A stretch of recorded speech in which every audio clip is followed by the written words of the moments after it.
Dhatana Vitauti Dhatana Sura Nya Amyen Sodima Nyinzaya Laibiro Ascendant Shidabo Diniyamaro Dhatana Vitauti Sura Buddhavada when Durosinu Emadama Myolin Nijale Nevango Dinian Nya Amyen Yogu Dhatana no Dilu Solo Eri Dhatana Sura Nya Amyen Ha Bebo Benine Sinjemu Yashila Namale Coming Yidiku Mobiro Chila de Kama Who coming more Lago Yemoya Dwe Tenda Kinsin Biro Chilenebu Lo at the Lue Nevan Sure Taniduka and Yendadu The Baba de Ayigo Mimbo Surenia Maleve The Wiza Sade Gilida and Yejiri Kinsin Nema Di Emyeha Chilen Naive Piadana before Tajamo Dhatana Vidori Sara Nyami yet Pisum Gomonga Sinje Mood Alumno Buddha with the Roseniha Kudu Gamu Lodan Neva go Yamo Biavalo eat Neva Igudo di Neva John Topan Shibazi Sobiro Neva go Yizu Uti Biro Bulo Shija To Neva go Minjavela Minjaya Deva Yes, I'll be added to Rogani, Hojada, the Adama Chibiro. Nevan Sura, Bello, Bepom Sura, Mansa Bidora, Tija, good read Yenai Zamashija. Any good read Yembo Sura, Tatana without it. Nevan go Yenai net, Nyaniha, Chilen Lama, Nevan go Yenai Mapshipa. Ero Nevan go Yene, Tatana Sura. Asalongo Udi Biamasway, Todabadi Menya Bo Todabagori shoes or Yare Todabadi Menya To Todabadi Menya Sura We bought the chins in the coup, Jinja Jogo Ato Chimchi Xiaoxi Nai Adinya Yobe To Adinya Yoha Tu Luli out of Chipola Jimmishibu The same Never so that Baba Neda Jigo, Quem Tade a show trade a carway go Nyan Sensen, Shenlin Peshapi de Kamadane. We bought the Nachins and go, Sensen Chendo. The Karadiari at the Wawago, no one Dimian look. To the Karadiari, no one Chong Kiss in Dwama. Never so that Linda Hapola Marshal. Tajamo. Nevan so that Linda Polago. Nevan go Mienai net Nyai Nyanzwa, Peniama Chilemu, Tanshembua, Rizum, Chenai Nale Sura, Nepate Biro. Puram Yaswa yet, let the dog Kagalaroma. Jahandawaga, Lila, Susan Bude. Any Lila Susan Bude, 2 years ago, Nema. Kedawada, Nuko, Audo. Beku no Dhatana, Tuitoda, Hoti. Yanavago Kabiro, Chinkabiro made Shivyad Yano Ravaya Nya Amyeha Bebo Ben leaves it. No one sent a single Yanai Madale so that Chinsen Nepata Viro, Megoni made, Megon made. Any Megon and Pandaviro. Puram Yasaga Hojab she sent her at Todan the Coup. Came to Gopama Todan Paliro Madilo Nameshiva. Tayo Paliroma came to Gopama Todan. ကိဉ္တုကဆိုတာပေါက်ပင်ကိုဥပမာထားပြီးတော့ရှင်းလင်းဖြေကြားတဲ့သုတ်တံတစ်ခုဖြစ်သည့်အတွက်ကြောင့်ကိဉ္တုကောပမသုတ်တံလို့ကျမ်းဂန်မှာဒီလိုမှတ်တမ်းတင်ထားတယ်အဲ့ဒီကိဉ္တုကောပမသုတ်တံကိုပဲဒီကနေ့ထိုရဟန်းရဲ့မိကုံးကစကားလေးကိုယူပြီးတော့ဓတ္တနဝိသုဒ္ဓိဆိုတဲ့အမည်ပြောင်းလဲပေးပြီးတော့ဘုန်းကြီးတို့ဟောပြောရှင်းလင်းပြပါမယ်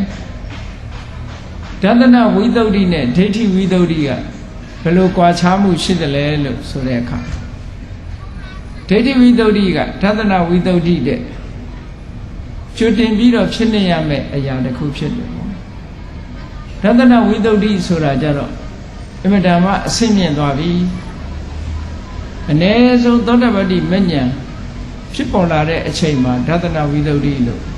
ဒီလိုဆိုရမှာဖြစ်ပါဒိဋ္ဌိဝိသုဒ္ဓိဆိုတဲ့အဆင့်တုန်းကတော့လူတစ်ယောက်ရဲ့အမြင်တစ်ခုဟာမှန်ကန်တဲ့အမြင်တစ်ခုကိုစတင်ပြီးတော့တွေးရှိတဲ့အနေအထားကိုဒိဋ္ဌိဝိသုဒ္ဓိလို့ခေါ်တယ်ဒိဋ္ဌိဝိသုဒ္ဓိကိုအယူဣစင်ကြယ်မှုလို့မြန်မာမှာပြန်လေးရှိကြတယ်ဒိဋ္ဌိဆိုတာအယူဝါဒလို့မြန်မာနိုင်ငံမှာတွင်းနေတဲ့စကားလုံးတစ်ခုပဲသို့သောသူ့ရဲ့စကားလုံးရဲ့အဓိပ္ပာယ်နဲ့ပြောမယ်ဆိုလို့ရှိရင်ဒိဋ္ဌိဆိုတဲ့စကားလုံးဟာဓတ္တနဆိုတဲ့ပုဂ္ဂလာတူတူပဲဓတ္တနနဲ့ဒိဋ္ဌိဟာဓိတဓာတ်ဆိုတဲ့အခြေခံပြုထားတဲ့ဒီစကားလုံးကလာတာဆိုတော့အမြင်ဤစင်ကြယ်မှုလို့ဒီလိုပြောလို့ရတယ်ပေါ့အဲ့တော့ဘုန်းကြီးတို့တွေဟာနိဗ္ဗာန်မြင်ဖို့အတွက်ရှေးဥစွာအမြင်ရဲ့စင်ကြယ်မှုတွေဘာတွေလုပ်ဖို့လိုသလဲဆိုတာသဘောပေါက်ကြအောင်မှာဖြစ်ပါတယ်အဲ့တော့ဒိဋ္ဌိဝိသုဒ္ဓိဆိုတဲ့စကားလုံးကဒိဋ္ဌိဆိုတာအမြင်ရဲ့ဝိသုဒ္ဓိဆိုတာစင်ကြယ်မှုတနည်းအားဖြင့်ဒိဋ္ဌိဝိသုဒ္ဓိဆိုတာရှုံးတဲ့နာနှမျိုးကိုပိုင်းပိုင်းခြားခြားတတ္တဝါဆိုတဲ့အတွေ့အထင်အမြင်တစ်ခုကိုကြော်ဖြတ်ပြီးတော့ရှုံးတဲ့နာနှစ်ခုပဲဆိုတဲ့တဘာဝအစစ်မှန်ကိုကြော်ဖြတ်ပြီးတော့မြင်နိုင်တဲ့အမြင်ကိုဒိဋ္ဌိဝိသုဒ္ဓိလို့ခေါ်တယ်ဒိဋ္ဌိဝိသုဒ္ဓိဆိုတာလည်းပဲဉာဏ်ပဲအလုံးသိတဲ့နာမည်နဲ့ပြောမယ်ဆိုရင်နာမရူပပရိစ္ဆေဒဉာဏ် analytical knowledge of mind and matter ရှုံးတဲ့နာနှစ်ခုကိုခွဲခြားပြီးတော့သိမြင်တဲ့ဉာဏ်ကိုပဲဒိဋ္ဌိဝိသုဒ္ဓိလို့ခေါ်တယ်အဲ့ဒါကိုဘာသာပြန်ကြတဲ့အခါကျတော့အယူဤစင်ကြယ်မှုသို့မဟုတ်အမြင်ဤစင်ကြယ်မှု purification of view လို့ဒီလိုအင်္ဂလိပ်လိုလည်းဒီလိုပြန်တယ်အဓိပ္ပာယ်ကတော့အမြင်ရဲ့စင်ကြယ်မှုပဲသို့တော့ဒီအမြင်ဒီဓတ္တနဝိသုဒ္ဓိဆိုတဲ့အမြင်နဲ့တူသလားလို့ဆိုမတူဓတ္တနဝိသုဒ္ဓိဆိုတဲ့အမြင်ကဘာကိုမြင်တာလဲဆိုနိဗ္ဗာန်ကိုမြင်တာဒိဋ္ဌိဝိသုဒ္ဓိဆိုတဲ့အမြင်ကဘာကိုမြင်တာလဲဆိုယုံတဲ့နာကိုမြင်တာအဲ့တော့ဘုန်းကြီးတို့တွေဟာနိဗ္ဗာန်မြင်ဖို့အတွက်အခြေခံအားဖြင့်ယုံတဲ့နာအရင်မြင်အောင်ကြိုးစားမှာဟောဒါကိုပြောတာနော်ဒါကြောင့်မို့လို့ဒိဋ္ဌိဝိသုဒ္ဓိလို့ဆိုတဲ့နေရာမှာဒီယုံတဲ့နာနှစ်ခုကိုမြင်တယ်ဆိုတဲ့အမြင်လေးဟာဝိသုဒ္ဓိမှားယွင်းနေတဲ့တွေးခေါ်နေတဲ့တတ္တဝါရှိတယ်အတ္တရှိတယ်ဆိုတဲ့တက္ကာယဒိဋ္ဌိဆိုတဲ့အတွေးတွေတတ္တတဆိုတဲ့အတွေးတွေဥစ္စေရဆိုတဲ့အတွေးတွေအတ္တရှိတာကိုလက်ခံထားပြီးတော့တတ္တဝါလို့ယူဆတယ်သို့မဟုတ်ငါရဲ့သူတစ်ပါးရဲ့ဆိုတဲ့အယူဆအတွေးတွေကိုဖြတ်ကျော်ပြီးတော့အမှန်အကန်ယုံတဲ့နာအစစ်အမှန်ကိုသာမြင်တာဟာဒိဋ္ဌိဝိသုဒ္ဓိတဲ့ဒိဋ္ဌိဆိုတာသိမြင်တတ်တဲ့ဉာဏ်ဝိသုဒ္ဓိဆိုတာမှားယွင်းတဲ့အတွေးတွေကိုဖြေရှင်းမှားယွင်းတဲ့အတွေးတွေကိုရှင်းလင်းသုတ်သင်နိုင်တယ်လို့ဒီလိုအဓိပ္ပာယ်စကားနှစ်ရပ်နဲ့ပြောထားဉာဏ်အမြင်ဒီပင်မှားယွင်းတဲ့အတွေးအထင်တွေကိုရှင်းလင်းသုတ်သင်နိုင်သောကြောင့်ဒီနှစ်ရပ်ကိုပေါင်းစပ်ပြီးတော့ဉာဏ်တစ်ခုတည်းကိုပဲဒိဋ္ဌိလို့လည်းခေါ်လိုက်တယ် ဝိတ္တုဒ္ဓိလို့လည်းခေါ်လိုက်တယ်ဒါစာပေကလာတဲ့ဖွင့်ဆိုချက်ကဒီလိုဖွင့်ဆိုတာအဲ့တော့အမြင်စင်ကြယ်မှုလို့ဆိုတဲ့နေရာမှာဒီစကားလုံးကိုကြည့်မယ်ဆိုရင်အမြင်ရဲ့စင်ကြယ်သွားမှုဆိုတာစင်ကြယ်သောအမြင်လို့ပြောလို့တာပဲအဲ့ဒီလိုပြောမှပို့ပြီးတော့အဓိပ္ပာယ်ရှိဒိဋ္ဌိဝိတ္တုဒ္ဓိဆိုတာစင်ကြယ်မှုဆိုတဲ့စင်ကြယ်တဲ့အနေအထားတစ်ခုကိုပြောတာမဟုတ်ဘူးစင်ကြယ်နေတဲ့ဉာဏ်ဖြစ်ပေါ်လာမှုကိုဆိုလိုတာဒါကြောင့်မို့ဒိဋ္ဌိဝိတ္တုဒ္ဓိဆိုတဲ့အဓိပ္ပာယ်ကိုဝိတ္တုဒ္ဓိဘက်မှာဗာပြောထားတော့ဆိုနာမရူပနံယာထာဝဒတနံဒိဋ္ဌိဝိတ္တုဒ္ဓိနာမရူပနံနာနဲ့ရုပ်တို့ကိုယာထာဝဒတနံအရှိကိုအရှိတိုင်းအဟုတ်ကိုအဟုတ်တိုင်းအမှန်ကိုအမှန်တိုင်းမြင်ခြင်းဟာဒိဋ္ဌိဝိတ္တုဒ္ဓိနာမဒိဋ္ဌိဝိတ္တုဒ္ဓိညီပါတယ်လို့အမြင်ကိုပဲဒိဋ္ဌိဝိတ္တုဒ္ဓိလို့ဒီလိုခေါ်တာပါအဲ့တော့အမြင်ကိုဒိဋ္ဌိဝိတ္တုဒ္ဓိဆိုတာဒီအမြင်ကဘယ်သူကိုပြောတာတော့ဆိုလို့ရှိရင်ဉာဏ်ကိုပြောတာဉာဏ်မှာသိခြင်းနဲ့မြင်ခြင်းဆိုတဲ့ကိစ္စနှစ်ခုရှိသိတာကသူ့ရဲ့သဘာဝမြင်တာကသူ့ရဲ့စွမ်းဆောင်ချက်ဉာဏ်မှာဆောင်ရွက်မှုနှစ်ခုရှိအဲ့ဒီဆောင်ရွက်မှုနှစ်ခုကိုကြည့်ပြီးတော့တခါတည်းရမှာဉာဏ်ကိုဉာဏလို့လည်းသုံးတယ်ဘာဖြစ်လို့တော့သူ့ရဲ့သဘာဝကသိတာသိတာသူကဘာကိစ္စကိုဆောင်ရွက်တာတော့ဆိုအမှန်ကိုမြင်တဲ့ကိစ္စကိုဆောင်ရွက်တယ်ဒါကြောင့်မို့ဒသနာလို့လည်းသူ့ကိုခေါ်လိုက်တယ်ပေါ့အဲ့ဒီအမြင်တွေကပေါင်းစပ်ပြီးတော့ယမယံခါမှာညာနာဒသနာလို့ဒီလိုအသုံးလေးတွေလည်းရှိတယ်ပေါ့ဉာဏ်ရဲ့သဘာဝတရားနှစ်ခုရှင်းပြီးတော့ပြောတာနော်ဉာဏ်ဒီသဘာဝအပြင်သိတယ်ဒါသူ့ရဲ့ကိုယ်ပိုင်သဘာဝအသိတတ်တဲ့သဘောရှိတယ်ထိုသိတတ်တဲ့သဘောတရားသည်အမှန်အကန်ကိုမြင်တတ်တယ်ဒါကြောင့်မို့ဒသနာဗမာစကားမှာလည်းပဲဒီနှစ်ခုကိုပေါင်းစပ်ပြီးတော့သိတယ်မြင်တယ်သိမြင်မှုစသည်ဖြင့်အသိနဲ့အမြင်ကိုတွဲပြီးတော့ပြောသွားတာနော်ကောင်းပြီနာမရူပနာနာနဲ့ရုပ်တို့ကိုယာထာဝဒသနာဟုတ်တိုင်းမှစွာမြင်ခြင်းဟာဒိဋ္ဌိဝိတ္တုဒ္ဓိနာမဒိဋ္ဌိဝိတ္တုဒ္ဓိပါပဲလို့ဒိဋ္ဌိဝိတ္တုဒ္ဓိရဲ့အဓိပ္ပာယ်ကိုဝိတ္တုဒ္ဓိဘက်မှာအချင်းချုပ်လေးရေးသားထားတာအမတန်မှမှတ်သားစရာကောင်းတယ်ဘုန်းကြီးတို့တွေဒသနာဝိတ္တုဒ္ဓိဆိုတဲ့အဆင့်ကိုရောက်ချင်ပြီဆိုလို့ရှိရင်ရှေးဥစွာဒီကစားကြရမှာတသန်းတရားလုံးငါရဲ့သူတစ်ပါးရဲ့အဟံမမငါဆိုတာတွေးထင်လိုက်လို့ရှိရင်ငါဟာဆိုတဲ့အစွဲလဲပေါ်လာတာပဲငါရှိလာပြီဆိုလို့ရှိရင်ငါဟာဆိုတဲ့အစွဲကပေါ်လာမှာပဲသူတစ်ပါးဆိုတာရှိလာလို့ရှိရင်သူတစ်ပါးဆိုတဲ့အစွဲဟာလည်းပဲပေါ်လာမှာတတ္တဝါဆိုတဲ့အယူအဆအတွေးအမှားအထင်အမြင်တွေဟာတကယ်လေးလာစမ်းစစ်ကြည့်လိုက်လို့ရှိရင်ဘာကိုတတ္တဝါခေါ်ရလဲလို့ခွဲခြမ်းစိတ်ပြကြည့်လိုက်လို့ရှိရင်တတ္တဝါလို့ခေါ်เสียတခုမှမရှိဘူးနာနဲ့ယုတ်နှမျိုးပဲရှိတယ်ဆိုတာဟာ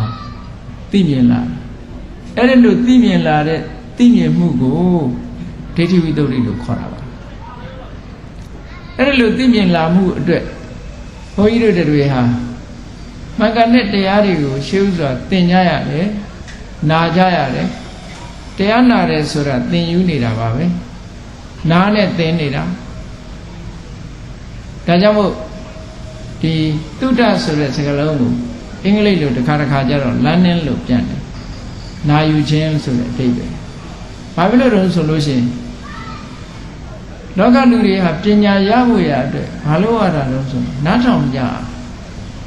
နားမထောင်မဲနဲ့ရဖို့ပညာဆိုတာအမှန်တမ်းရှင်းရှားတယ်ဒါကြောင့်မို့ဉာဏ်၃မျိုးခွဲတဲ့အခါမှာဉာဏ်ရဲ့မီဒီယာ၃မျိုးပေါ့ဉာဏ်ရဲ့မီဒီယာ၃မျိုးမှာစိတ်တာမယပညာဘသူထံကမှမကြားဘူးပဲနဲ့ကိုယ်ပိုင်အတွေးနဲ့သိတဲ့ဖြစ်ပေါ်လာတဲ့ပညာမျိုးအစိတ်တာမယဖြစ်ဒီလိုပညာမျိုးကလောကီကိစ္စမှာတော့ထူးချွန်တဲ့ပုဂ္ဂိုလ်တွေမှာဖြစ်နိုင်တော်လဲပဲလောကုတ္တရာတရားနဲ့ပတ်သက်လာလို့ရှိရင်တော့ဘုရားအလောင်းနဲ့ပိစိကဗုဒ္ဓအလောင်းတွေမှာသာဖြစ်နိုင်ကြံတဲ့ပုဂ္ဂိုလ်တွေမဖြစ်နိုင် အမတမဉာဏ်ကြီးတဲ့ရှင်သာရိပုတ္တရာမထေရတောင်မှာစိတ်ဓာမယပညာဆောင်ဖြစ်နေသူကိုယ်တိုင်တွေးထင်ပြီးတော့သိနိုင်စွာမရှိဘူးတဲ့ရှင်အတ္တဇိစီကလေတရားခန္ဓာလေးတစ်ပုဒ်ကိုနာရမှသူကိုယ်တိုင်အမှန်တရားကိုတွေးသိနိုင်တယ်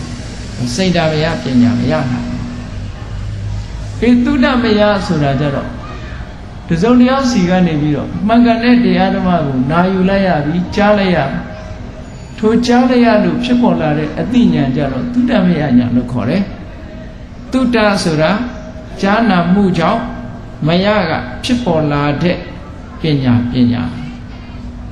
မယဆိုတဲ့စကားလုံးကဗမာစကားမှာလည်းမယဘူးဆိုတာရှိနေတော့အဲ့ဒါနဲ့သွားပြီးတော့မရောနေနဲ့နော်ဒီနေရာသုဒ္ဓမယဆိုတာသုဒ္ဓကထုတ်လုပ်ပေးလိုက်တဲ့နာကြားမှုကထုတ်လုပ်ပေးလိုက်တဲ့ပညာလို့ဒီလိုပြောလို့လားကြားနာမှုကနေထုတ်လုပ်ပေးလိုက်တဲ့ပညာဒီကနေ့ညတရားဓမ္မကိုနာယူနေကြတယ်ထိုနာယူမှုဒီပညာကိုဖြစ်ပေါ်စေနေတယ်ဟောဒါသုဒ္ဓမယပညာလို့ခေါ်တယ်အခုပညာရတာပဲသိလိုက်တာပညာကြားနာလိုက်တာကနေပြီးတော့သိလိုက်မှုဆိုတာလေးတွေရတယ်အဲ့တော့သုဒ္ဓမယပညာရတယ်အဲ့ဒီသုဒ္ဓမယပညာကိုထပ်ဆင့်ပြီးတော့လေ့ကျင့်ပြီးမိမိတဏ္ဍာမှာအင်အားကောင်းအောင်လုပ်တာဘာဝနာမယပညာလို့ခေါ်တယ်အဲ့ဒါလို့အင်အားကောင်းအောင်လုပ်လာမှခုနကထသနာဆိုတဲ့အမြင်ဟာပို့ပြီးတော့စင်ကြယ်တဲ့စင်ကြယ်မှာပေါ့ရှေးခေတ်တုန်းကဗဒာနောက်ခံထားတဲ့မှန်နေဒီကနေ့ခေတ်လို့ကြည်မှန်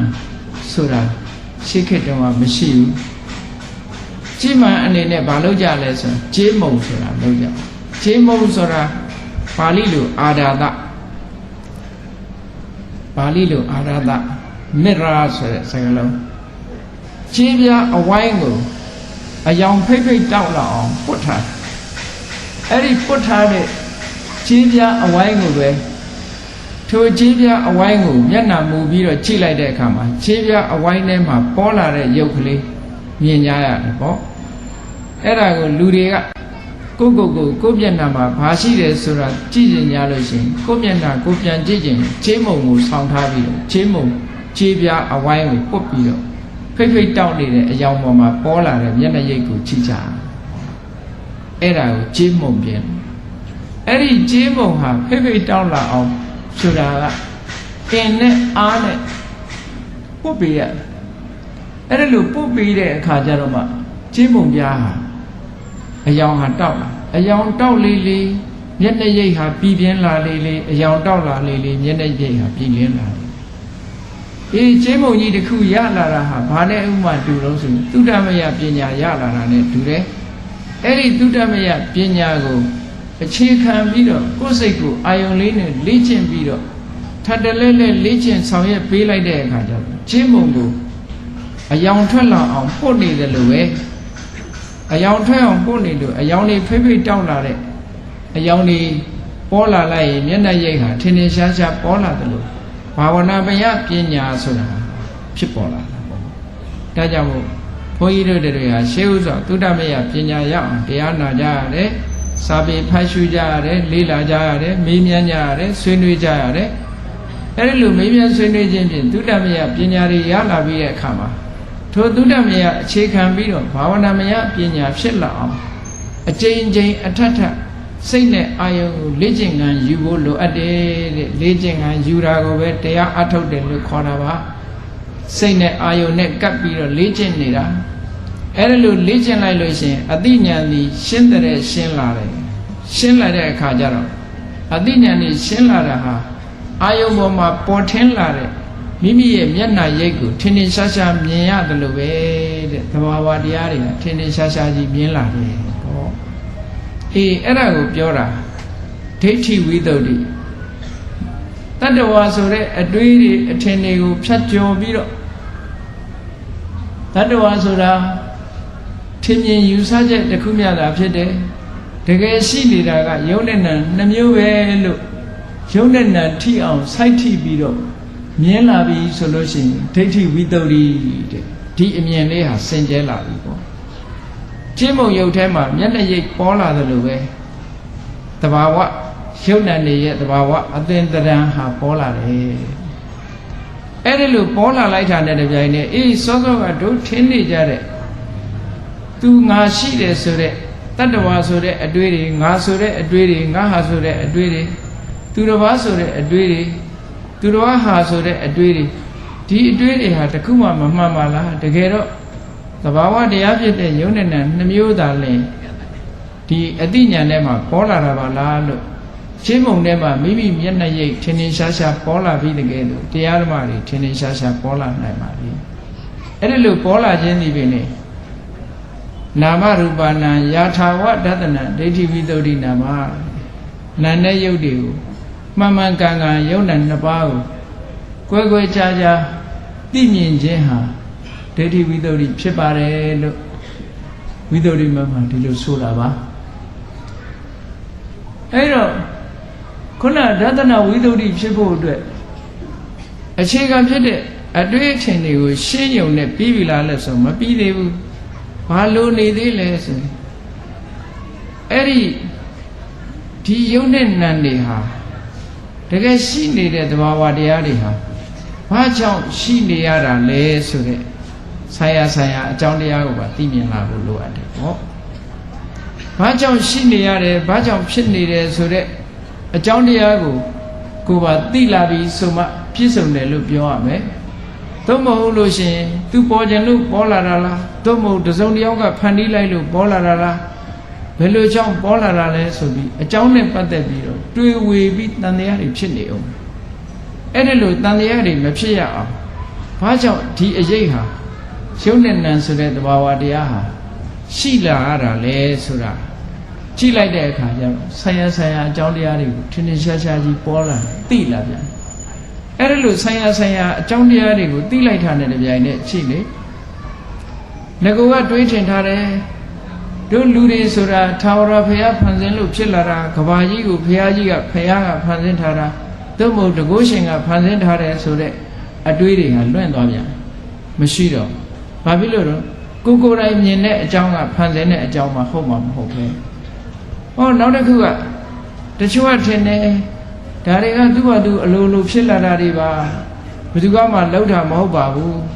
အကြောင်းမဲ့ဖြစ်လာတဲ့အရာတွေပါလို့အကြောင်းကိုလက်မခံတဲ့အာဟိတုကဝါဒဆိုတဲ့အတွေးတွေကလည်းရှိခဲ့သေးတယ်အဲ့ဒီအတွေးတွေဟာလည်းပဲလုံးဝရှင်းသွားပြန်တယ်ပေါ့ဟောသာဝရဘုရားဖန်ဆင်းလို့ဖြစ်တယ်ဆိုတာလည်းမဟုတ်ဘူးအကြောင်းမဲ့ဖြစ်တယ်ဆိုတာလည်းမဟုတ်ဘူးတကယ်စစ်မှန်တဲ့အကြောင်းကဓာရီပဲလို့အကြောင်းတွေကိုမြင်လိုက်တာနဲ့တပြိုင်နက်မှားယွင်းတဲ့အကြောင်းတရားပေါ်မှာမှားယွင်းစွာသုံးသပ်ထားတဲ့အယူအဆမှားယွင်းမှုတွေဟာလည်းပဲစင်ကြယ်သွားတယ်တန်တရားလည်းကင်းသွားတယ်အတွေးမှားတွေလည်းစင်ကြယ်သွားတယ်ဒါကြောင့်မို့ဒီအမြင်ကြတော့သူကအတိညာဏ်ကိုပစ္စယပရိက္ခဟဉာဏ်လို့ခေါ်တယ်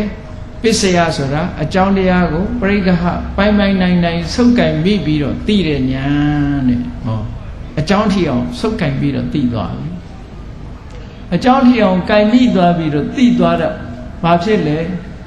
တန်တရားဆိုတာဒီမလာတော့ဘူးဘာကြောင့်ဖြစ်တာတော့ဖះဖန်ဆင်းလို့ဖြစ်တာလားအကြောင်းပဲဖြစ်တာလားဆိုတဲ့အတွေးတွေကိုဖယ်ရှားနိုင်တယ်ဒါကြောင့်မို့ကင်္ခာဝိတရဏဝိသုဒ္ဓိလို့ခေါ်တယ်ကင်္ခာဆိုတာ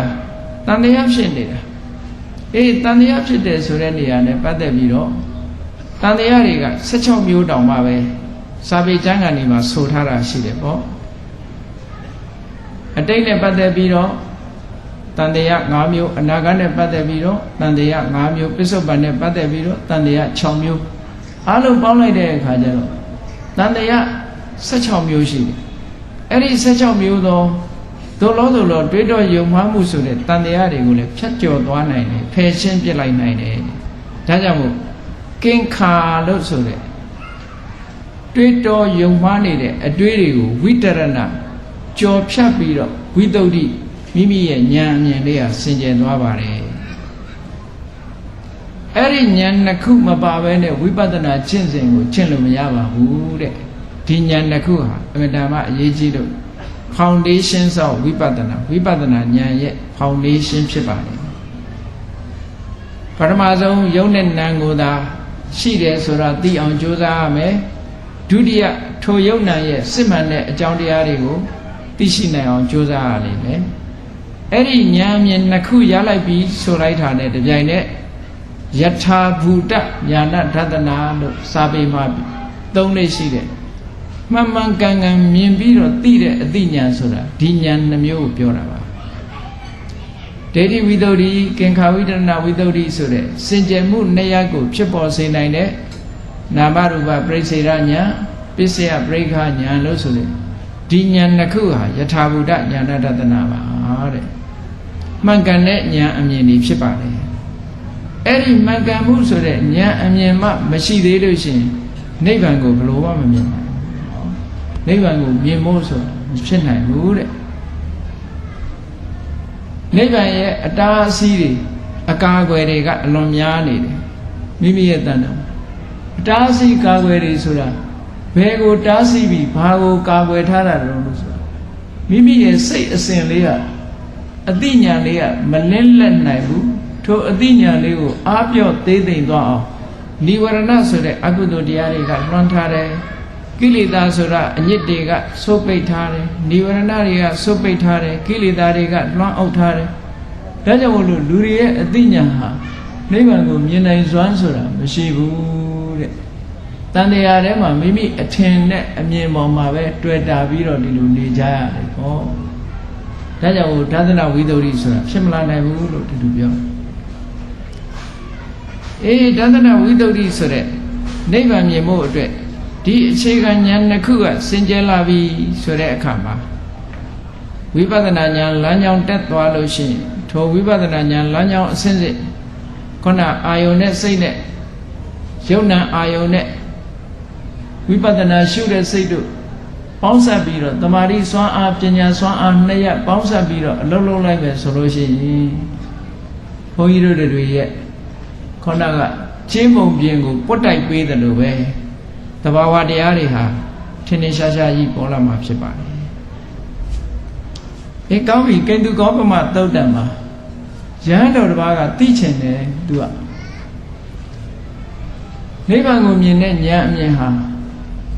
ဘယ်လိုအတိုင်းအတာနဲ့မှစင်ကြယ်မှုရနိုင်တယ်လဲဆိုတဲ့ဒီကြည်ကြံမှုအပိုင်းနဲ့ပတ်သက်ပြီးတော့ तू မရှင်းလို့ तू ကတွေ့တဲ့ကိုယ်တော်လိုက်မေးတယ်အဲ့ဒီကိုယ်တော်က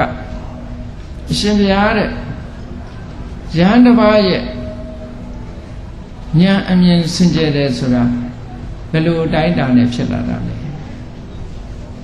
तू မေးတဲ့ကိုယ်တော်ကအရိယာပဲယဟန္တာပုဂ္ဂိုလ်မျိုးဖြစ်မယ်အရိယာသူတော်စင်တကယ်ကိုဉာဏ်အမြင်ပေါက်ရောက်ထားတဲ့ပုဂ္ဂိုလ်အဲ့ဒီပုဂ္ဂိုလ်ကသူကျင့်ခဲ့တဲ့လမ်းကြောင်းတိုင်းသူကဘယ်လိုဖြေတော့ဆိုငါရှင်တဲ့အာယတနာ6ပါးရဲ့ဖြစ်ကြောင်းတရားနဲ့ချုပ်ကြောင်းတရားကိုရှင်းရှင်းလင်းလင်းမြင်မယ်ဆိုလို့ရှိရင်တော့သတ္တနာဝိသုဒ္ဓိဖြစ်ပါတယ်ဒီလိုဖြေလိုက်ဒါစာပေလို့ဒီလိုပထမနားလဲလေအာယတနာ6ပါးဆိုတာစာစကားပြောလိုက်တဲ့အခါကျတော့ဘုန်းကြီးတို့တွေစိတ်ကစာထဲရောက်သွားမယ်စာထဲမရောက်စိမ့်နဲ့အာယတနာ6ပါးဆိုတာကိုယ်မျက်စိရယ်နားရယ်နှာခေါင်းရယ်လျှာရယ်ကိုယ်ရယ်စိတ်ရယ်ပစ္စတိကအာယတနာ6ပါးအဲ့ဒီ6ပါးကိုရည်ညွှန်းပြောတာမျက်စိနာနာလျှာကိုယ်ဆိုတဲ့အာယတနာ6ပါးဟာဘာကြောင့်ဖြစ်လာသလဲဘာကြောင့်ချုပ်သွားရတယ်လဲနောက်ဆုံးချုပ်ငိမ့်သွားတာဘယ်နည်းနဲ့ချုပ်ငိမ့်သွားသလဲဘယ်လိုအကြောင်းတရားတွေကြောင့်ဖြစ်ပေါ်လာသလဲဆိုတာကိုလေ့လာဆန်းစစ်ပြီးတော့သိမြင်မယ်ဆိုလို့ရှိရင်ဒသနာဝိသုဒ္ဓိဖြစ်ပါတယ်လို့ပြောလိုက်တယ်သူပြောလိုက်တဲ့စကားကသူကျင့်ခဲ့တဲ့လမ်းစဉ်ကဒါနဲ့သူကယဟန္တာဖြစ်ခဲ့တာဟုတ်နိဗ္ဗာန်ကိုမြင်ခဲ့တာဒီလမ်းစဉ်နဲ့သူကမြင်ခဲ့တာစက္ကပတာရလို့ဆိုတဲ့မျက်စိပေါ်မှာမမြဲတဲ့သဘောတရားတွေဆင်ញင်စဉ်းစားမှုတွေဆင်ញင်စဉ်းစားပြီးတော့လေ့ကျင့်ပွားများလာသည့်အတွက်ကြောင့်သူဟာဒသနာဝိသုဒ္ဓိကိုရခဲ့တယ်သောတာပတာရလို့ဆိုတဲ့နာအကြည့်နဲ့ပတ်သက်ပြီးတော့သဘာဝတရားတွေကိုရှုမြင်သုံးသပ်ပြီးတော့ဝိပဿနာဉာဏ်မြင်နဲ့ရှုသိသုံးသပ်ပြီးတော့ဆင်ញင်အားထုတ်ခဲ့ဘူးတယ် ထို့တူပဲခန္ဓာပဒါရဇီဝပဒါရကာယပဒါရမနာယရဏစိတ်နဲ့ပတ်သက်တဲ့အာယုန်တွေပေါ်မှာစူးစိုက်ရင်ကနေပြီးတော့ဝိပဿနာကျင့်စဉ်တစ်ခုကျင့်လို့အောင်မြင်ပေါက်ရောက်ခဲ့ဘူးလေအဲ့ဒီသူကျင့်ခဲ့တဲ့လမ်းကြောင်းအတိုင်းသူကပြောလိုက်တာပဲလေသူကျင့်ခဲ့တဲ့လမ်းကြောင်းအတိုင်းအဲ့ဒီအာယတနာ6ပါးရဲ့ဖြစ်ကြောင်းတရားနဲ့ချုပ်ကြောင်းတရားအဲ့ဒါကိုသမုဒယနဲ့အထင်ကမဒီနှစ်ခုကိုရှင်းရှင်းလင်းလင်းမြင်ပြီဆိုလို့ရှိရင်ဒသနဝိသုဒ္ဓိဖြစ်ပါတယ်လို့ဒီလိုပြောလိုက်တော့ပုဂ္ဂိုလ်ကတိတ်ပြီးတော့မကျေနပ်ဘူးလာမေးတဲ့ကိုယ်တော့မကျေနပ်လို့နောက်ကိုယ်တော်တော်သွားမေးပြန်တယ်ရှင်ဘုရားတဲ့ဘယ်လိုအတိုင်းအတာနဲ့မှဒသနဝိသုဒ္ဓိဆိုတော့ဖြစ်နိုင်တယ်လေဆိုတော့အဲ့ဒီကိုယ်တော်ကဘာဖြေလိုက်တော့ဆိုငါရှင်ဥပါဒณะခန္ဓာ၅ပါးရဲ့ဖြစ်ကြောင်းတရားနဲ့ချုပ်ကြောင်းတရားကိုရှင်းရှင်းလင်းလင်းသိရင်ဒသနဝိသုဒ္ဓိဖြစ်ပါလေလို့ဖြေလိုက်ပြန်သူကြတော့ခန္ဓာ၅ပါးလို့ဆိုတော့သိเสียရှိသမျှကုန်တယ်ခုနကိုတော့ဖြေတာကယုတ်တရားအချို့ပဲပါသေးတယ်နန္တရားလည်းမကုန်ဘူးယုတ်တရားလည်းမကုန်ဘူးခုနကအချို့အဝက်ကလေးသိတာနဲ့ဒသနဝိသုဒ္ဓိဖြစ်တယ်ဆိုတာ तू မကျေနပ်ပြန်မကျေနပ်ဘူးမကျေနပ်လို့ဒုတိယကိုတော့သွားမေးတော့ဒုတိယကိုတော့ကဥပါဒณะခန္ဓာ၅ပါးနော်တဏှာတို့ဒိဋ္ဌိတို့နဲ့ဆွဲလန်းရဖြစ်တဲ့ရုပ်ဝေဒနာတင်ညာသင်္ခါရဝိညာဉ်လို့ဆိုတဲ့ဘုန်းကြီးတို့တွေရဲ့တဏ္ဍာမှာဖြစ်နေတဲ့ဒီသဘာဝအစု၅မျိုးနဲ့ပတ်သက်ပြီးဘာကြောင့်ဖြစ်တယ်ဘာကြောင့်ချုပ်သွားတယ်ဆိုတဲ့ဒီသဘာဝတွေကိုအတိုင်းအတာပြည့်ပြည့်စုံစုံသိပြီဆိုရင်ဒသနဝိသုဒ္ဓိဖြစ်ပါတယ်လို့ဖြေလိုက်တာရုပ်နဲ့နာနဲ့ပြည့်ပြည့်စုံစုံဖြေလိုက်တာပဲဒီအဖြေသို့တော်လည်းဒီကိုယ်တော်ကဒီအဖြေကိုမကျေနပ်ပြန်ဘူးဘာလို့မကျေနပ်တော့ခုနကိုယ်တော်ဖြေတာနဲ့ကွဲလွဲနေပြန်သေးတယ်ပေါ့နောက်ထပ်အဖြေတစ်ခုရှာအောင်မယ်နောက်ကိုယ်တော်တစ်ပါးစီသွားမေးပြန်တယ်နောက်ကိုယ်တော်တစ်ပါးစီသွားမေးတော့နောက်ကိုယ်တော်ဘယ်လိုပြောတော့ဆိုငါရှင်နဲ့ဒသနဝိသုဒ္ဓိဖြစ်ဖို့ဆိုတာတဲ့ဓာတ်ကြီး၄ပါးရဲ့ဖြစ်ကြောင်းတရားနဲ့ချုပ်ကြောင်းတရားသို့မဟုတ်ဓာတ်ကြီး၄ပါးရဲ့ဖြစ်မှုပြက်မှုတွေကိုရှင်းရှင်းလင်းလင်းသိဖို့လိုတယ်ဓာတ်ကြီး၄ပါးရဲ့ဖြစ်မှုပြက်မှုသို့မဟုတ်ဖြစ်ကြောင်းတရားချုပ်ကြောင်းတရားတွေကိုရှင်းရှင်းလင်းလင်းသိပြီဆိုရင်ဒသနဝိသုဒ္ဓိဖြစ်ပါတယ်လို့ဖြေလိုက်ပြန်တယ်ဖြေလိုက်တဲ့အခါကျတော့ तू ကပိုကျင်းမသွားပြီဘူးလားနန္တရားတောင်မပါဘူးယုတ်တရားလေးတွေရှုပြီးတော့ तू ကနိဗ္ဗာန်ကိုမြင်တယ်လို့ပြောလိုက်တာမကျေနပ်ပြန်ဘူးနော်ဓာတ်ကြီး၄ပါးတွင်ရှုပြီးတော့ तू ကဒီဉာဏ်မြင်စင်ကြယ်မှုကိုရတယ်လို့ဖြေတာမကျေနပ်လို့နောက်ကိုယ်တော်တစ်ပါးစီသွားမေးပြန်တယ်အရှင်ဘုရားတဲ့ဒသနဝိသုဒ္ဓိဆိုတာဘယ်လိုအတိုင်းအတာနဲ့မှဖြစ်တာတုံးဆိုတော့အဲ့ဒီကိုယ်တော်ကဖြေပုံကယံကိစိသမုဒယဓမ္မံသဗ္ဗန္တံនិရောဓဓမ္မံငါရှင်ဖြစ်ချင်းသဘောရှိတဲ့တရားတွေမှန်သမျှပြည့်ချင်းသဘောရှိတယ်လို့ရှင်းရှင်းလင်းလင်းမြင်မယ်ဆိုရင်ဒသနဝိသုဒ္ဓိဖြစ်ပါလေဟောဖြစ်ချင်းသဘောတရားရှိတဲ့တရားမှန်သမျှပြည့်ချင်းသဘောရှိတယ်ဒီစကားပိုင်လေးကိုတရားနာပရိသတ်တွေကြားဘူးကြပါလိမ့်မယ်တပည့်ဆက်ကြထဲမှာပါရမောလားယံကိစိသမုဒယဓမ္မံသဗ္ဗန္တံនិရောဓဓမ္မံတိဓမ္မစက္ခုံဥရပါတိဆိုတဲ့နေရာမှာရှိတယ်လေအဲ့ဒီမှာရှင်ကုဋ္ဌညတတ္တဝံဖြစ်သွားတဲ့အခါမှာသင်္ခါရတရားတွေအားလုံးဟာဖြစ်ခြင်းသဘောရှိတဲ့သင်္ခါရတရားတွေအားလုံးဟာချုပ်ခြင်းသဘောရှိတယ်လို့ခြုံငုံသုံးသပ်ဆင်ခြင်တဲ့ဝိပဿနာဉာဏ်နဲ့သောတာပန်အဆင့်ရောက်သွားတာအဲ့ဒီကိုယ်တော်ကလည်းသောတာပန်ဖြစ်ပြီးတော့နိဗ္ဗာန်ကိုမြင်ခဲ့တာသူဒီလမ်းကြောင်းကမြင်ခဲ့တာဖြစ်လို့သူသွားခဲ့တဲ့လမ်းကြောင်းအတိုင်းသူကဖြေလိုက်တာဖြစ်ခြင်းသဘောရှိတဲ့တရားမှန်သမျှချုပ်ခြင်းသဘောရှိတယ်လို့ရှင်းရှင်းလေးသိတယ်မြင်တယ်ဆိုရင်ဒသနဝိသုဒ္ဓိဖြစ်ပါတယ်လို့ဖြေလိုက်တော့ယဟန်၄ပါးကိုချင်းကပ်ပြီးတော့မေးလိုက်လို့ရလိုက်တဲ့အဖြေတစ်ခုကိုမှသူကကျေနပ်မှုမရှိဘူးအဲ့ကိုတော့ကျေနပ်မှုမရှိတာနဲ့အဲ့ဒီအဖြေ၄ခုကိုမှတ်ယူပြီးတော့မြတ်စွာဘုရားစီသွားပြီးတော့ဘုရားကိုသွားလျှောက်တယ်အရှင်ဘုရားတဲ့ပထမကိုတော့ကတပည့်တော်မေးတာကိုသူကဖြေတယ်တဲ့အာယတနာ6ပါးရဲ့ဖြစ်ကြောင်းတရားချုပ်ကြောင်းတရားဖြစ်မှုပြက်မှုတွေကိုရှင်းရှင်းမြင်ဒသနဝိသုဒ္ဓိဖြစ်တယ်ဒုတိယကိုတော့ကခန္ဓာဥပါဒณะခန္ဓာ၅ပါးရဲ့ ဖြစ်မှုပြက်မှုတို့မှုဖြစ်ကြောင်းတရားချုပ်ကြောင်းတရားတွေကိုရှင်းရှင်းလင်းလင်းသိရင်ဒါသနာဝိသုဒ္ဓိဖြစ်တယ်တတိယကိုယ်တော်ကဓာတ်ကြီးလေးပါးရဲ့ဖြစ်မှုပြက်မှုဖြစ်ကြောင်းတရားချုပ်ကြောင်းတရားတွေကိုရှင်းရှင်းလင်းလင်းမြင်ရင်ဒါသနာဝိသုဒ္ဓိဖြစ်တယ်စတုထကိုယ်တော်ကဖြစ်ချင်းသဘောရှိတဲ့တရားမှန်သမျှပြက်ချင်းသဘောရှိတာပဲလို့မြင်ရင်ဒါသနာဝိသုဒ္ဓိဖြစ်တယ်လို့ဒီလိုတစ်မျိုးစီဖြေကြတယ်ဗျာတဲ့ဒါသနာဝိသုဒ္ဓိဖြစ်ဖို့ရအတွက်ဘယ်လိုအတိုင်းအတာနဲ့မှတ်ရမလဲဘုရားကိုမေးပြန်အဲ့ဒါလို့ဘုရားကိုမေးတဲ့အခါကျတော့မြတ်စွာဘုရားကခုနကကိုတော်ရဲ့အဖြေအားလုံးကမှန်တယ်မမှားဘူး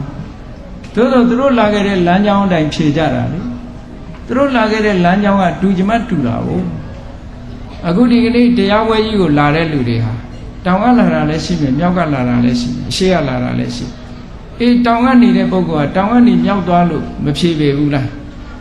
တောင်ရမှာနေတဲ့ပုဂ္ဂိုလ်ကတရားဝဲပဲမှာရှိတော့အေးမြောက်ရမှာရှိတယ်ဆိုတောင်ရကလာမှာပေါ့တော့မြောက်ရကလာတဲ့ပုဂ္ဂိုလ်ကဒီစကားကြတော့ तू ကမကျေနပ်စရာကြီးဖြစ်နေတယ်ဟုတ်လား तू ကမြောက်ရနေတာဆိုတော့မြောက်ရကလာမှာတောင်ရကလာမှာမဟုတ်ဘူးအရှေ့ရနေတဲ့ပုဂ္ဂိုလ်ကလည်းဟေးတောင်ကနေမြောက်ကိုလာဆိုတဲ့စကားမကျေနပ်ဘူး तू ကအရှေ့ကနေအနောက်လာရမှာဟိုအနောက်ဘက်နေတဲ့ပုဂ္ဂိုလ်ကြတော့အနောက်ကနေအရှေ့မလာရပြီဘူးလားအဲ့ဒါလို့ကိုလမ်းကြောင်းကမတူညီတဲ့အဖြေတွေဖြစ်နေသည့်အတွက်ကြောင့်မကျေနပ်အဲ့ဒါကိုမကျေနပ်တာမြတ်စွာဘုရားကအေးငါဥပမာတစ်ခုပြောမယ်အဖြေမပေးဘူးမြတ်စွာဘုရားအဖြေမပေးဘဲနဲ့ငါဥပမာတစ်ခုပြောမယ်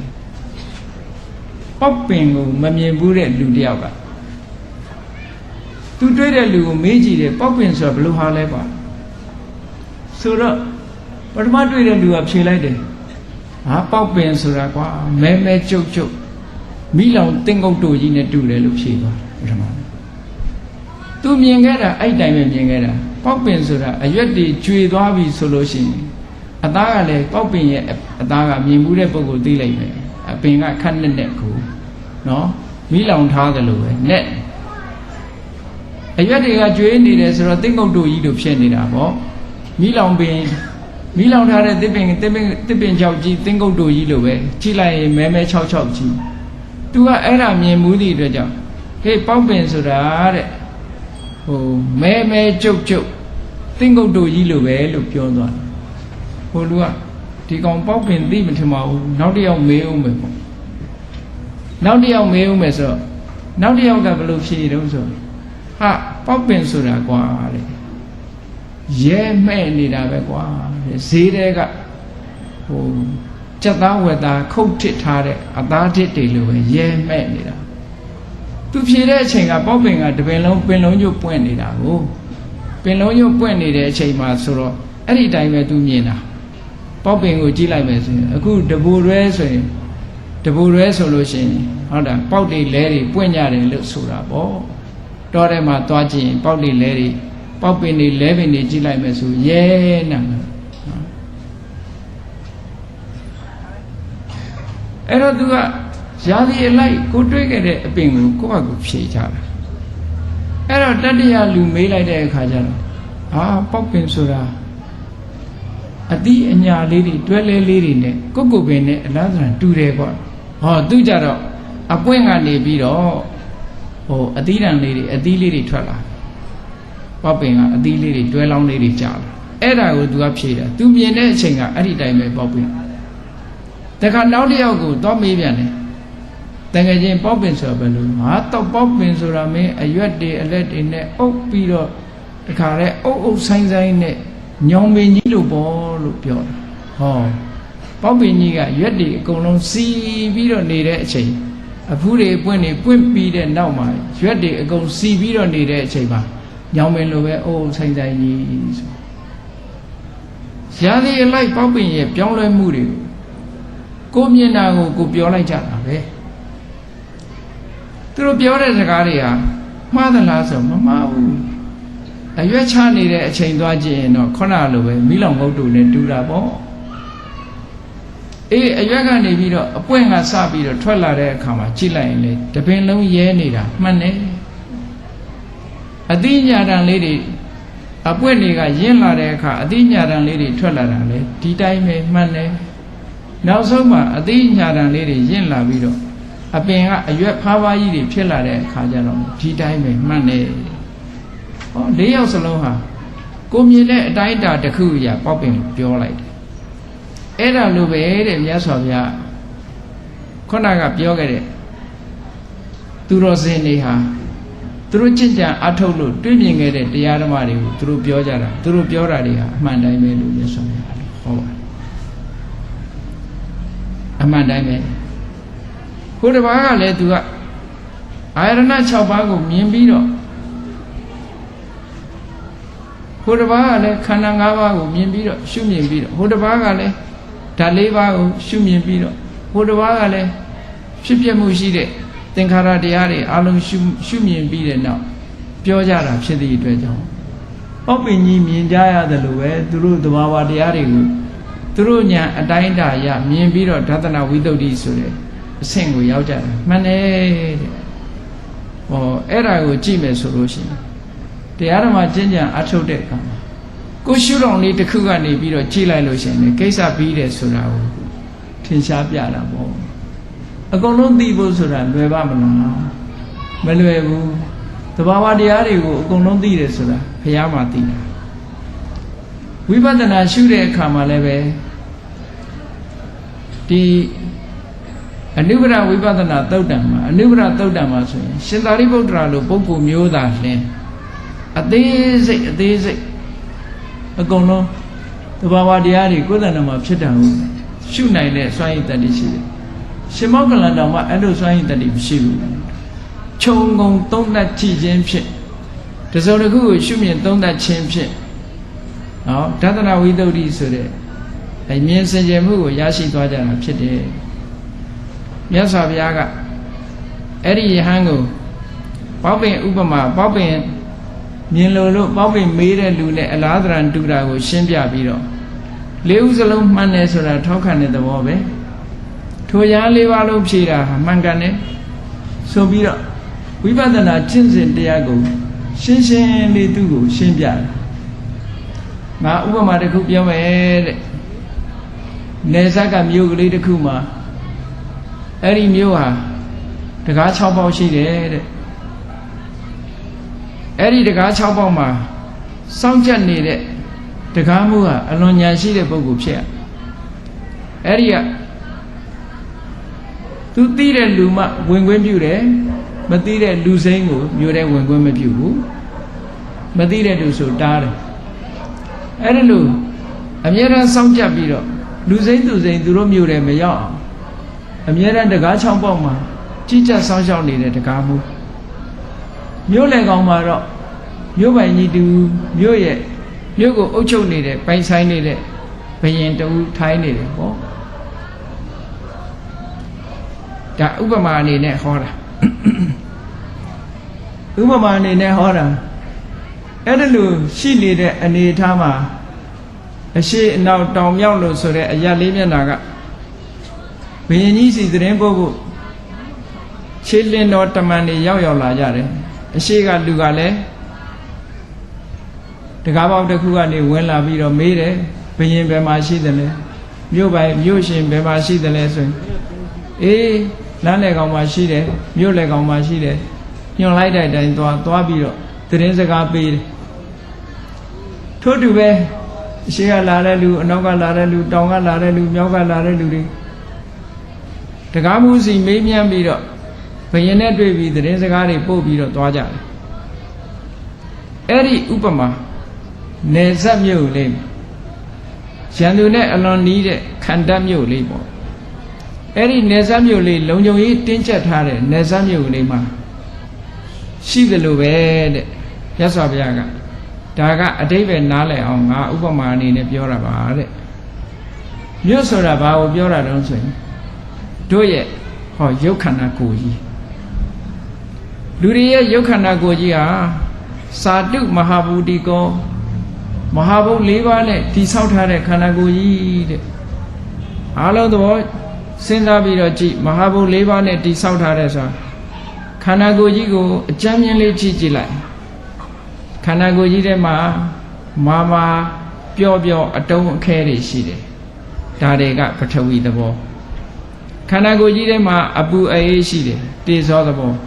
ခန္ဓာကိုယ်ထဲမှာအရေသဘောတွေရှိတယ်စူးစီးထားတဲ့သဘောတွေရှိတယ်ဒါကအာဘောသဘောခန္ဓာကိုယ်ကြီးထဲမှာရှူရှိုက်နေတဲ့လေကအစနော်အထက်သို့ဆန်တက်တဲ့လေအောက်သို့ဆုံးတဲ့လေဥထဲမှာရှိတဲ့လေခန္ဓာကိုယ်ထဲမှာအနှံ့လဲပတ်နေတဲ့လေဆိုဝါယောဓာတ်တွေရှိတယ်အဲ့တော့ခန္ဓာကိုယ်ကြီးကိုကြည့်လိုက်မယ်ဆိုလို့ရှိရင်ဇာတုမဟာဗုဒ္ဓကောမဟာဘုတ်၄ပါးနဲ့ပေါင်းစပ်ပြီးတိဆောက်ထားတာအဲ့ဒီမဟာဘုတ်၄ရပ်နဲ့ပေါင်းစပ်ထားတဲ့ခန္ဓာကိုယ်ကြီးကိုမြို့လို့မြတ်စွာဘုရားကဥပမာတစ်ခုပေးတာအဲ့ဒီမြို့ကြီးမှာတကားပေါက်6ပေါက်ရှိတယ်လို့ပဲဒီခန္ဓာကိုယ်ကြီးမှာဓဝရ6ပါးရှိတယ်မျက်စိဆိုတဲ့တကားရှိတယ်နားဆိုတဲ့တကားရှိတယ်နှာခေါင်းဆိုတဲ့တကားရှိတယ်ဒီအပေါက်တွေကိုပြောတာမဟုတ်ဘူးအာယုံဝင်တာကိုပြောတာနော်မျက်စိကရူပါယုံဆိုတဲ့အဆင်းအာယုံဝင်လို့ရတာမျက်စိအတန်ဝင်လာလို့ရတာနာအနံ့ဝင်လို့ရတာကနှာခေါင်းအရသာဝင်လို့ရတာကလျှာနော်အထီးအတွေ့တွေဝင်လို့ရတာကကာယအတွေးစိတ်တွေအာယုန်တွေအတွေးစိတ်တွေရဲ့အာယုန်တွေဝင်လာလို့ရတာကမနလို့ဆိုတော့ဓဝရ6ပါးပေါ့ဓဝရ6ပါးဟာတကားပေါင်း6ခုနဲ့အလားတူတူတယ်ပေါ့အပြင်ကလည်းဝင်တယ်အတွင်းစိတ်ကလည်းအာယုန်တွေကိုရယူတယ်ထွက်တယ်ဝင်တယ်ပေါ့တကားဆိုတာထွက်ဖို့ဝင်ဖို့ထားတာလေအဲ့ဒါကိုတင်စားပြီးတော့သုံးတာအဲ့ဒီတကား6ပေါက်ကရှိတယ်အေးတကားကိုစောင့်ကြနေတာဘာလို့လဲလို့ဆိုတာဒါတရားအထုတ်တဲ့အပိုင်းကိုပြောပြီးမြတ်စွာဘုရားတကားကိုစောင့်ကြနေတာဘာလို့လဲလို့ဆိုတတိဘုန်းကြီးတို့တွေဟာအဲ့ဒီနေရာမှာတတိပြော့နေသည့်အတွက်ကြောင့်ဒီတကားပေါက်တွေကဝင်ကျင်တဲ့လူတွေဝင်နေထွက်ချင်တဲ့လူတွေထွက်နေတယ်မသိဘူးမသိလိုက်ဘူးမသိလိုက်သည့်အတွက်ကြောင့်မြို့ကြီးရဲ့လုံခြုံမှုကမရှိဘူးပေါ့ခန္ဓာကိုယ်ရဲ့လုံခြုံမှုမရှိဘူးအေးဒီနေရာမှာတော့မြတ်စွာဘုရားကအဲ့ဒီခန္ဓာကိုယ်လို့ဆိုတဲ့တကား6ပေါက်ရှိတဲ့ဟောဒီရုပ်ခန္ဓာမြို့ကြီးမှာလုံယုံရေးတင်းကျပ်ထားရမယ်စောင့်ကြပ်တာဘယ်သူကစောင့်ရမလဲတတိကစောင့်ရမယ်တကားမှုဆိုတာတတိကိုပြောတာ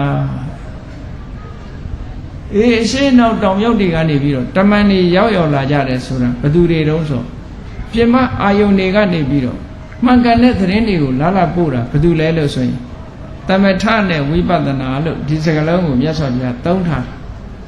တမန်2ယောက်ဆိုတာသမထနဲ့ဝိပဿနာအဲ့တော့သမထနဲ့ဝိပဿနာဆိုတာဒီနေရာနားလည်ရမှာတမာရီနဲ့ပညာလို့နားလည်ရမှာပါဘယ်အာယုံမဲဝင်လာမျက်စိနာနာလျာကိုဆိုတဲ့ဓဝရ6ပါးကဝင်လာတဲ့အာယုန်တွေဒီအမှန်အကန်တွေကိုတွေးရှိအောင်သတင်းပို့နိုင်တာကတမာရီနဲ့ပညာသာလည်းဖြစ်ပါတယ်တတိကစောင့်ချက်ထားတဲ့စောင့်ချက်ပြီးတော့ကြည်နေတဲ့အချိန်မှာထိုသဘာဝတရားတွေရဲ့အစစ်အမှန်ပေါ်မှာ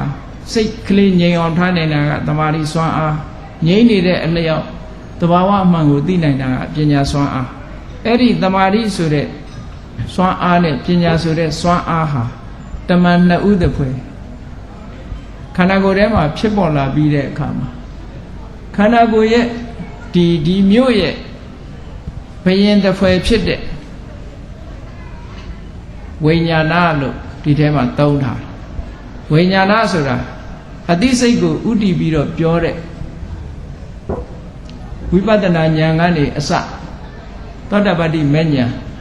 တွေအားလုံးကိုရည်စူးပြီးတော့ဝိညာဏဝိပဿနာတွေတမာရီနဲ့ပညာကအာယုံအစစ်မှန်တွေကိုယူလာတယ်ယူလာပြီးတဲ့အခါဒီအုပ်ချုပ်တဲ့ဘယင်နဲ့အလားတရံတူတဲ့အသိစိတ်အသိဉာဏ်